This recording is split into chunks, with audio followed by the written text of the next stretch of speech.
एक दफा का जिक्र है कि एक अजीब और गरीब छोटे गांव में एक बच्चा था जिसका नाम लियू था। अपनी कम उम्री के बावजूद लियू को गांव का डॉक्टर समझा जाता था।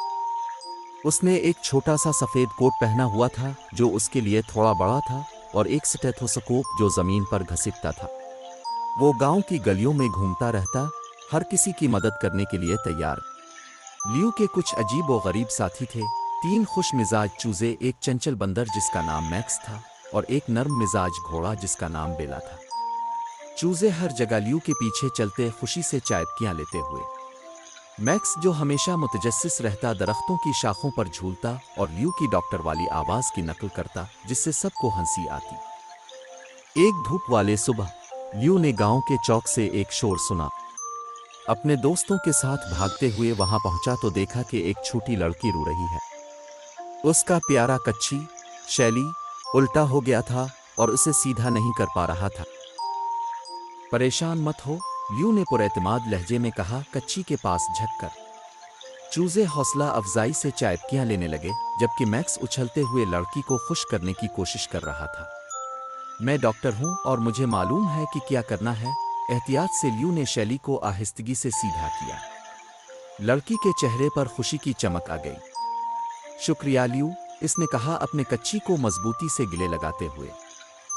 जैसे ही गांव के लोग लियू के हीरोई कारनामे की खुशी मनाने के लिए जमा हुए, बेला घोड़ा करीब आया। इसकी मान झोंके में बह रही थी। गांव वालों को बेला इतनी ही पसंद थी जितना कि लियू। वो अक्सर उसकी इज्जत में परेड मुनक्किद करते थे। आज उन्होंने फैसला किया कि गांव में घूमने के लिए सवार हों। लियू बेला की क़यादत करते हुए खुश चूजों और मैक्स के साथ जो बेला की पीठ पर बैठा था, सबको लहराकर।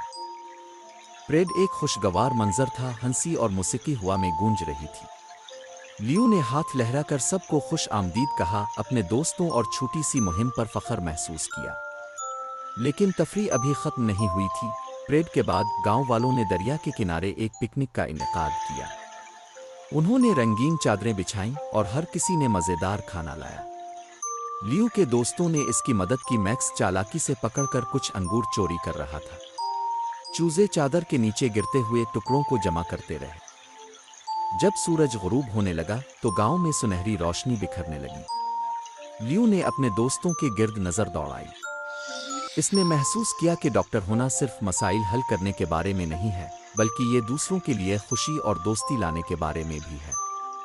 अपने प्यारे चूजों, चंचल बंदर और नर्म मिजाज घोड़े के साथ वो जानता था कि हर दिन एक नई मुहिम होगी। और इस तरह लियू बच्चा डॉक्टर अपने अजीब व गरीब साथियों के साथ मिलकर गांव में हंसी और मोहब्बत बांटता रहा, सबको याद दिलाता रहा कि मेहरबानी सबसे बेहतरीन दवा है।